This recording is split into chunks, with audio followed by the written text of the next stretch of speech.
¿Qué tal? Muy buenas noches y bienvenidos a esta edición especial del Espejo directamente desde Ciudad Panamá, donde se está celebrando la 7ª Cumbre de las Américas, donde Cuba, Estados Unidos y de alguna manera Venezuela son los protagonistas. Uno de los primeros presidentes en llegar ha sido Raúl Castro.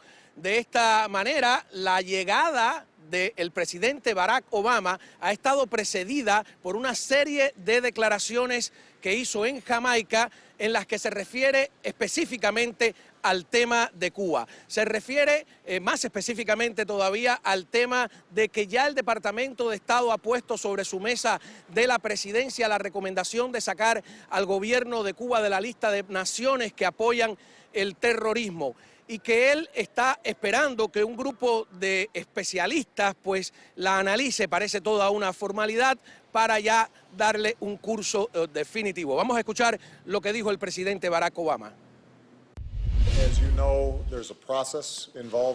Hay un proceso que los involucra en una revisión para saber si están en la lista de países que auspician el terrorismo. Esa revisión ha sido completada en el Departamento de Estado. Ahora se va a la Casa Blanca para ser revisado por un equipo que luego me entregará una recomendación. Eso no ha ocurrido aún. La única cosa que puedo decir es que durante este trámite nosotros nos hemos enfocado en los hechos.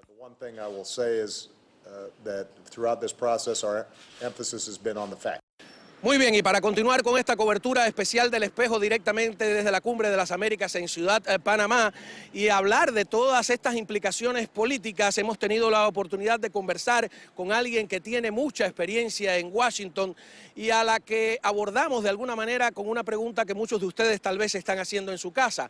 En caso de ganar un presidente republicano en las próximas elecciones, ¿tendría la posibilidad él o el Congreso, más específicamente todavía, de dar marcha atrás a lo que se espera suceda aquí en esta Cumbre de las Américas? Vamos a ver qué fue lo que nos dijo nuestra entrevistada unos minutos antes.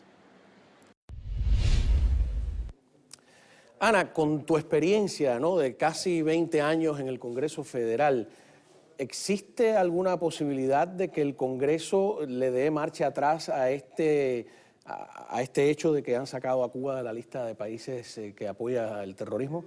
Para el Congreso echar hacia atrás lo que está haciendo el presidente con respecto a Cuba en la lista de patrocinadores del terrorismo requiere las 2/3 partes de la Cámara de Representantes y del Senado, lo cual requiere que un gran número de demócratas apoyen la medida. No creo que existe ese número. Es más, no ha existido ese número en el caso de Irán, o sea que existe más respaldo bipartidista para rechazar las recomendaciones por parte del presidente a las negociaciones con el gobierno de Irán. Por lo tanto, es más difícil en el caso de Cuba. Ahora bien, lo importante, y es importante recalcar, es que las sanciones permanecen porque el embargo deja claramente las sanciones establecidas con respecto a Cuba y el presidente no tiene el poder para eliminar eso, que en comparación con otros estados que no hay sanciones, las sanciones están atadas al estado patrocinador del terrorismo y las sanciones que eso conlleva. Al quitarlo de la lista, pues se quitan las sanciones. En el caso de Cuba es distinto porque las sanciones que están atadas al terrorismo, hay mayores sanciones atadas al embargo. O sea que la insistencia de Cuba de ser sacada de esta lista, incluso antes de que se produjera esta cumbre, ¿tiene que ver con el levantamiento del embargo o es un requisito para restablecer relaciones diplomáticas? ¿Por qué? Para ello es un requisito en restablecer relaciones diplomáticas por lo que representa ante los ojos de la comunidad internacional en normalizar las relaciones. O sea, quítale el estigma de que ellos no están agrediendo la seguridad nacional de los Estados Unidos, lo cual sabemos que no es verdad. Y por lo tanto ellos permiten continuar la campaña que quieren avanzar en el Congreso de los Estados Unidos, que es de levantarle el embargo. Y entonces ahora tienen al presidente de aliado en ese esfuerzo. Por eso que el presidente ha dicho en repetidas ocasiones a distintos grupos y cámaras de comercio: ayúdenme a presionar al Congreso para poder levantar las sanciones. Ahora, no puede levantar el embargo por esta misma metodología, no, porque el embargo sí es una ley del Congreso, ¿no? Sí, el embargo está codificado en ley y el embargo dice claramente que El Congreso es quien tiene el poder de levantarlo, no el presidente, y obviamente las sanciones que están atadas al embargo. Y para lograr eso tiene que suceder tres cosas en Cuba: la libertad de todos los presos políticos, la legalización de la actividad política, de asociación, de sindicatos, de prensa independiente y la convocatoria de elecciones libres pluripartidistas. Según tu experiencia de tantos años en Washington, vamos a suponer que uno entienda el acercamiento a Cuba y todas las concesiones que ha hecho Washington, pero ¿por qué a la misma vez se condena a Venezuela? Es como, da la impresión como una política bipolar, que no entendieran que están Cuba y Venezuela unidas ideológicamente, estratégicamente. ¿Se entiende esto? ¿Qué es lo que hay detrás de todo? Es difícil analizar el psiqui del presidente, porque yo creo que tanto en el caso de Irán como en el caso de Cuba, como en la política hacia el Medio Oriente, es una política de agredir a nuestros aliados y premiar a nuestros enemigos, ¿no? Ahora, en el caso de Venezuela, yo creo que ha existido una trayectoria de total abandono con respecto a la realidad de Venezuela y tenían que tomar una medida mínima, y por lo tanto la medida que tomó con respecto a estas sanciones de ciertos personajes del gobierno es la medida más mínima que puede tomar la administración con respecto a Venezuela. Pero la realidad es que si analizamos en cada caso en la política exterior de esta administración, ha sido una política de premiar a los enemigos de los Estados Unidos y castigar a los aliados.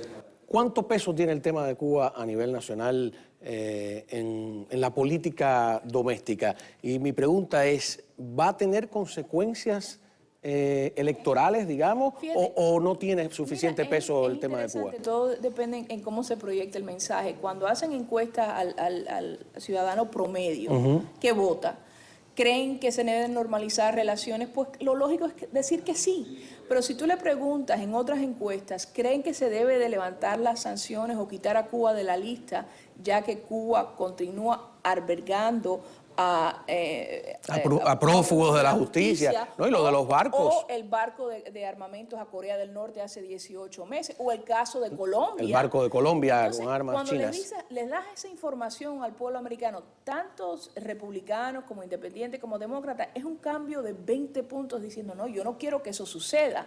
Cuando le hablas de la situación de los derechos humanos al pueblo americano, no te estoy hablando de cubanos, y le dices, ¿estás consciente de que en Cuba han continuado arrestando a personas después de este anuncio del 19 de diciembre por parte del presidente? ¿Crees que se deben normalizar las relaciones antes de que en Cuba existan elecciones libres? Y el pueblo americano en un 60% te dice que no. Entonces todo depende en la manera que se proyecta la encuesta, o sea, ¿no? Pero ellos entonces me imagino que están confiando en que la ciudadanía, el votante norteamericano medio no tiene la información adecuada, ¿no? Y por eso esas encuestas... Bueno, en eso es lo que plantea. Ahora, la realidad es esta, que el pueblo americano no va a votar basado en la política hacia Cuba, pero el cubano sí. Bueno, nada. Así que muchísimas gracias de verdad por compartir tu experiencia con nosotros. Vamos a ver qué ocurre mañana, ¿no? El presidente Barack Obama ha llegado aquí con la esperanza de que su jugada política le permitiera ser recibido como un héroe, pero el tema de Venezuela resulta que hay una suerte de acto de repudio latinoamericano a su presencia. No sabemos, es un misterio, ¿no? Yo creo que es un misterio lo que va a suceder mañana y pasado. Gracias, Ana, de verdad, por todo. Y vamos a continuar con más aquí en El Espejo. Bueno, continuamos con esta cobertura especial del Espejo directamente desde Ciudad Panamá, en la Cumbre de las Américas. No se mueva, que tenemos mucho más, ya regresamos.